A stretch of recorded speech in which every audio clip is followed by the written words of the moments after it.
ရှင်ဗျာဆက်ဆက်မိကိုမေးရှောင်းခွင့်ပြုပါဗျာ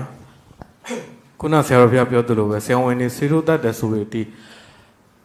ဆေးရုံမှာယောဂကလုံးဝပြန်မထားနိုင်တော့ဘောနော်ပြန်မထားနိုင်ဘဲနဲ့လဲနေတဲ့အချိန်မှာမိသားစုတွေကလည်းမတတ်နိုင်တော့ဘောနော်ဈေးတွေမတတ်နိုင်တဲ့အတွက်ကြောင့်မလို့အမေဖြစ်တဲ့သူကိုဆရာဝန်တွေကိုလှုပ်လိုက်ပါဆိုတော့ပြောလိုက်တဲ့အချိန်မှာဆရာဝန်တွေတော့လှုပ်လိုက်တော့ဆရာတော်ခုနပြောလိုက်တဲ့အတွက်ဆရာဝန်တွေကတော့တတ်သေးစေခြင်းနဲ့စေတနာနဲ့သေတာမဟုတ်ဘူးဆိုတော့တပိုင်းကတော့ပြီးပါပြီပြဒါပေမဲ့တာသမီတွေအနေနဲ့ကျတော့သူကဆရာဝန်တွေကိုခွင့်ပြုလိုက်တဲ့သဘောဖြစ်သွားတော့ဗျအဲ့ဒါကျတော့တာသမီတွေမှာကျတော့မတုအဲ့ဒီပြင်စနန္ဒီယကံမြောက်တလားပါဏာတိပါဒကံဘယ်လိုမြောက်အောင်မလဲဗျမလုံကောင်းဘူးအဲ့ဒါဥစဉ်အချိန်ချင်းခဏခဏသတိပေးတယ်ဟိုတော့ငငယ်ကလေးကအဲ့ဒီဆောင်းပါးလေးဖတ်ဘူးတယ်ဟိုကလေးဘွားကလေးကအဲ့ဒီကံတွေထိုက်တတ်တယ်နော်မလောက်ပါဘူး